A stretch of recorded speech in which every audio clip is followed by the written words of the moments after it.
At 40,000 feet, you're above the clouds, watching a movie or snacking on peanuts, totally relaxed. But have you ever wondered how you're even breathing up there? The air outside is dangerously thin. So, what's really happening inside that cabin? Today we're diving into what really keeps you breathing at 40,000 feet. Let's find out. Air pressure.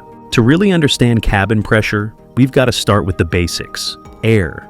Down here on Earth, breathing is easy. That's because there's a thick blanket of air around us, pushing down from all sides.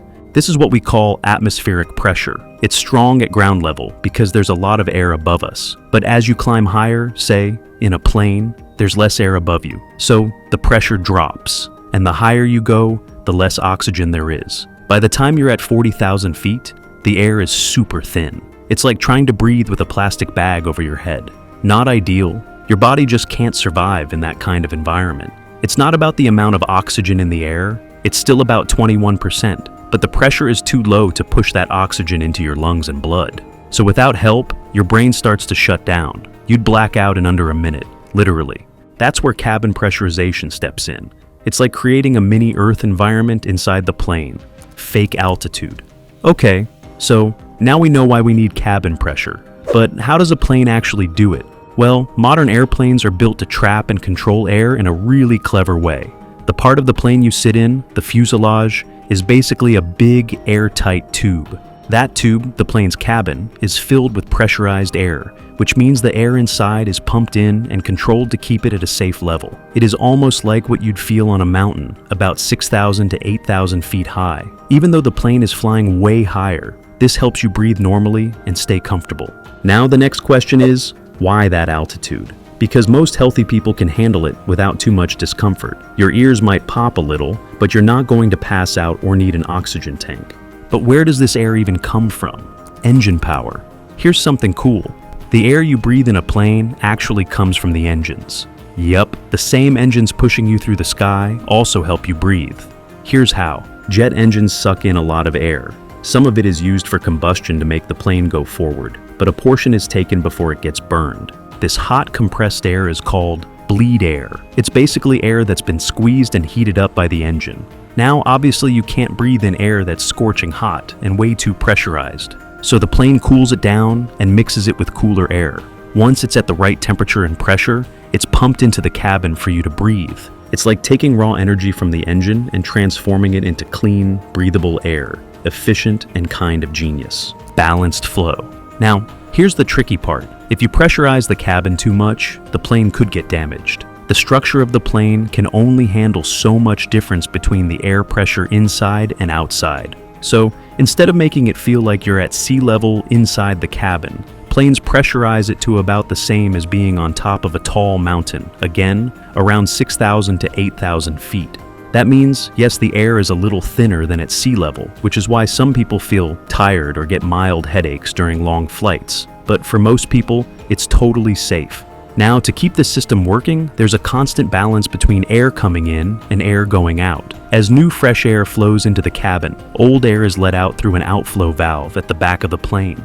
This maintains a stable pressure inside. It's all automatic, by the way. Pilots monitor it, but the system mostly runs on its own. Oxygen level. We talked about pressure, but what about oxygen levels? Are you getting enough oxygen up there? The answer is yes, but it's a bit of a balancing act. Because the air is pressurized to simulate a high-altitude environment, it's not quite as oxygen-rich as sea level, but it's enough for healthy people. The air composition inside the cabin is still 21% oxygen, just like at ground level. The pressure is what makes the difference, not the percentage. However, for people with certain health conditions, like severe heart or lung problems, doctors sometimes advise oxygen support or avoiding high-altitude flights altogether. Airlines can also provide oxygen if someone really needs it, and every plane has emergency oxygen masks for sudden cabin pressure loss, which we'll get into in a minute. Ear pops. Now, all LFers who've traveled in a plane, we've all felt that weird ear-popping sensation during takeoff or landing. Why does that happen? It's your body adjusting to the pressure change. Your middle ear is like a little pocket of air. When the pressure outside changes quickly, like during a rapid climb or descent, your ears need time to catch up. That pop is the pressure equalizing between your middle ear and the cabin. That's why chewing gum, swallowing, or yawning can help. It opens up the eustachian tubes in your ears, letting the pressure balance out. Nothing to worry about, it's just your body doing its thing.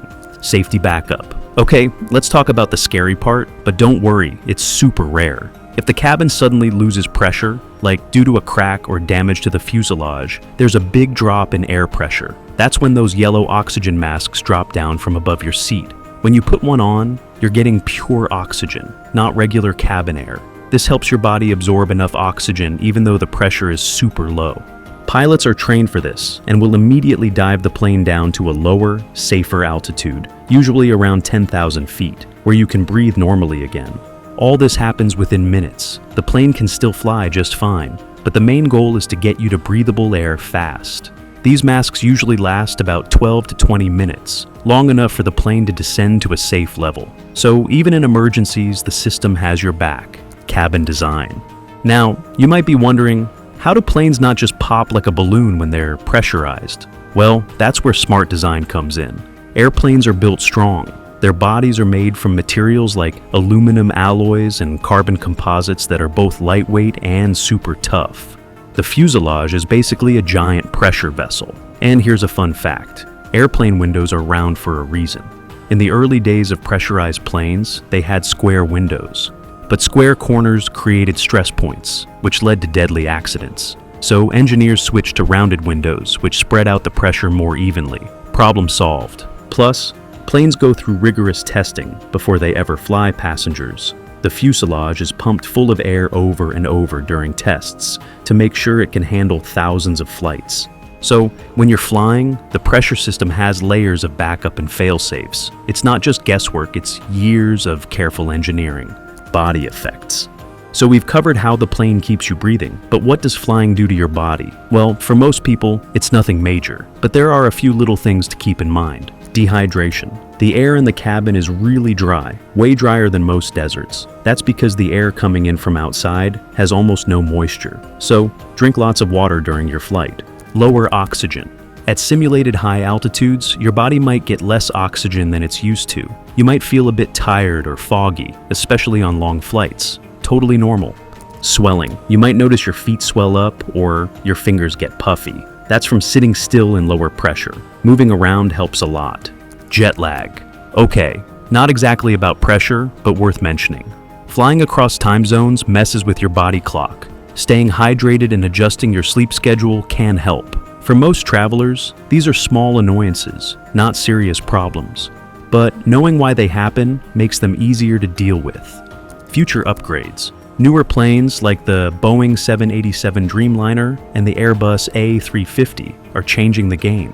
These planes use more advanced materials like carbon fiber, which are stronger and more flexible than aluminum. Why does that matter? Because these materials allow the cabin to be pressurized to lower altitudes, closer to 6,000 feet instead of 8,000. That means more oxygen, less fatigue, and fewer headaches. They also let in more humidity, so the air isn't as dry. Basically, you feel more normal while flying.